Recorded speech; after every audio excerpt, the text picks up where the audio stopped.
Welcome to Wednesdays with Wayne, and it's been a hot summer. We're just turned the corner to the first part of September, and I'm going to go through the yard and do a little bit of cleanup.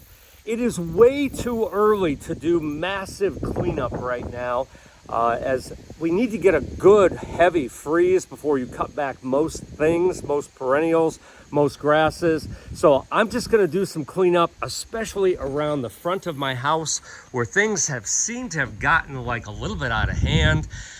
This front bed, the sun patience and the ornamental grasses look great. These moonflowers are looking good. This is the last of what opened up last night.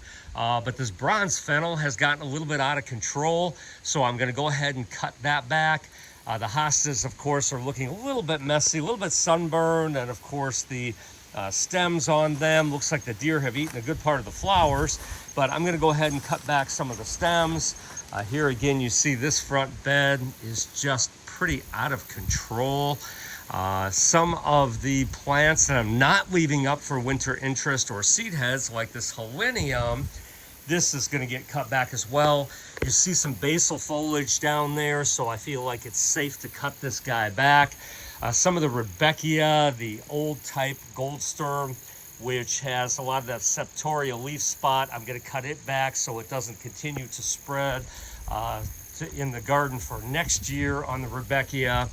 And then if you walk along here, this plant called Persicaria painter's palette is a pretty invasive perennial. As a matter of fact, we don't really even sell it much anymore. The foliage is fantastic on it, but it's just getting ready to get these seed heads on it. And if I let this go to seed, this is going to spread just all over the garden. So I'm going to cut all those seed heads off. We're actually going to cut this back in half. My chartreuse on the loose is still going strong, but you can see there's a little bit of death here from some of the original stuff in the spring. This is, I believe, caused by irrigation. Again, I have an irrigation system this year, and the Nepeta really don't like to be over irrigated, so I'm going to do a little cut back on that.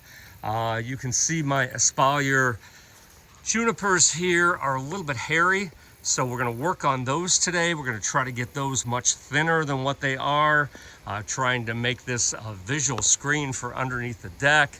Those firelights are looking so nice. There'll be no cut back there. But again, the junipers will get a nice big trim on them. The ornamental oregano, you see the entire center of this has died out. So we're going to go through here. We're going to cut this back again to the basal foliage. Again, I'm being very selective in how many types of perennials I'm cutting back, and I'm cutting back only those that I feel are safe at this time of the year, that they won't have a ton of regrowth and be tender for the winter months ahead. Right behind them are the butterfly bush. These were grand cascades. You can see that the flowers on these were absolutely glorious. They were huge, but they're very tired looking now. So here is the beginning of what I've started to cut back. You can see that I've cut easily a foot off. Again, I want enough left there so that things can harden off for winter time. But cleaning this up because I just feel it looks a little bit messy in the garden. What I'm going to now do then is go about our work and then share some videos with you of the results.